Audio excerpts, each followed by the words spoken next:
Mukunda jewellers grand opening July 11న సోమాజిగూడలో first ever factory outlet. నమస్తే, వెల్కమ్ టు సుమన్ టీవీ. నేను మీ సాయి. ఇప్పుడు ప్రతి ఒక్కరిని వేధిస్తున్నటువంటి ఒక ప్రధానమైనటువంటి సమస్య హార్ట్ స్ట్రోక్.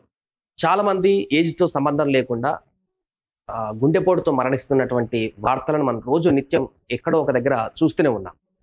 చిన్న పెద్ద అని తేడా లేకుండా, ఏ ఏజ్తో సంబంధం లేకుండా హార్ట్ అనేది సడన్గా ఆగిపోతున్నటువంటి సిచ్యువేషన్. దీనికి వైద్యులు కూడా అనేక సజెషన్స్ ఇస్తున్నారు, నిపుణులు కూడా. దానిలో భాగంగా జపాన్ ప్రభుత్వం ఒక కీలకమైనటువంటి నిర్ణయం తీసుకుంది హార్ట్ అటాక్లను ఆపడానికి. అది ఎలాంటి నిర్ణయం ఇప్పుడు చూసేటువంటి ప్రయత్నం చేద్దాం.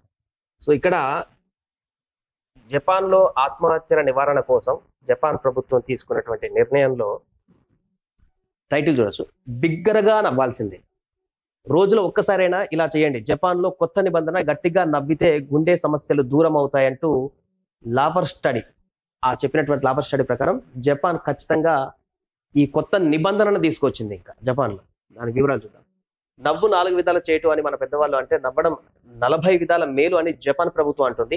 అనడమే కాదు, ప్రతి పౌరుడు రోజులో ఒక్కసారైనా బిగ్గరగా నవ్వడం తప్పనిసరి చేస్తూ ఉత్తర జపాన్లోని యమగట స్థానిక యంత్రాంగం కొత్త నిబంధనను కూడా తీసుకువచ్చింది. బిగ్గరగా నవ్వితే గుండె సమస్యలు తగ్గుముఖం పడతాయని వారు చెబుతున్నారు. ఈ మేరకు యమగట యూనివర్సిటీ స్కూల్ ఆఫ్ మెడిసిన్ పరిశోధకుల లాఫర్ స్టడీని ఉదహరిస్తున్నారు. సో మానసిక శారీరక ప్రశాంతత 40 ఏళ్ల కంటే తక్కువ వయసు ఉన్నటువంటి 17,152 మంది పైన యూనివర్సిటీ ఆఫ్ స్కూల్ మెడిసిన్ శాస్త్రవేత్తలు విస్తృత స్థాయిలో పరిశోధనలు చేశారు. చూడండి, 17,000 మందికి పైగా వారిపైన స్టడీ చేశారు. కాబట్టి దీన్ని చాలా కీలకంగా చెప్పుకోవచ్చు ఈ స్టడీని. వారంలో ఎన్నిసార్లు బిగ్గరగా నవ్వుతారంటూ ఓ ప్రశ్నావళిని సిద్ధం చేశారు. సమాధానాలు రాబట్టిన తర్వాత కొన్నేళ్లు వారి ఆరోగ్యాన్ని విశ్లేషించారు. వారంలో ఒక్కసారి కూడా బిగ్గరగా నవ్వని వారికి గుండె సమస్యలు ఎక్కువగా వచ్చినట్టుగా గుర్తించారు. ఒకటి కంటే ఎక్కువ సార్లు బిగ్గర నవ్విన వారికి గుండె సమస్యలు తక్కువ వచ్చినట్టు, రోజు బిగ్గరగా నవ్విన వారికి అసలు గుండె సమస్యలు పెద్దగా ఎదురు కాలేదనేటువంటి విషయాన్ని ఈ స్టడీలో తెలిపారు. బిగ్గరగా నవ్వితే శరీరంలోని నాడీలు, కండరాలు ఉత్తేజం అవుతాయని, రక్త ప్రసరణ చురుగ్గా సాగుతుందని, మానసిక శారీరక ప్రశాంతత కలుగుతుందని నిపుణులు చెబుతున్నారు. గుండె సమస్యలు ఉన్నవారికి లాఫింగ్ థెరపీ ఇస్తున్నటువంటి విషయాన్ని గుర్తు చేస్తున్నారు.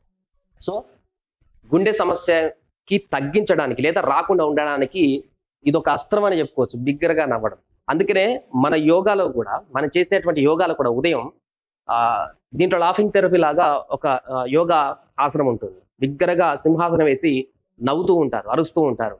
ఆ నవ్వేటువంటి ఆసనం కూడా ఒకటి ఉంటుంది. అది ఈ గుండెకు మేలు చేస్తుంది అనేటువంటి విషయాన్ని కూడా పరిగణనలో తీసుకోవాల్సి ఉంటుంది.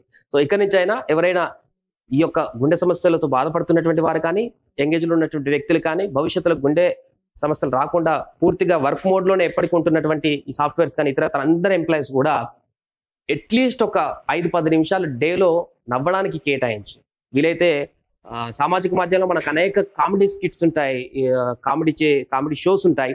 వాటికి అసలు చూసి నవ్వేటువంటి ప్రయత్నం చేయండి. అది కుదరకపోతే ఒక రూమ్లో ఒంటరిగా లాక్ చేసుకొని బిగ్గరగా నవ్వేటువంటి ప్రయత్నం చేస్తే బాడీ ఫ్రీ అయి గుండె సమస్యలకు కొంచెం దూరంగా ఉండేటువంటి అవకాశం ఉంటుంది. తాజాగా జపాన్లో ఆ కొత్త నిబంధనలు తీసుకొచ్చారు. అక్కడ దాన్ని కంపల్సరీగా చేశారు. అది మొత్తంగా జపాన్ మొత్తానికి కూడా ఇంప్లిమెంట్ చేసేటువంటి దిశగా ముందుకు వెళ్ళబోతున్నారు. సుమన్ టీవీలో మీ పర్సనల్ అండ్ బిజినెస్ ప్రమోషన్స్ కోసం కింది నెంబర్కి కాంటాక్ట్ చేయండి.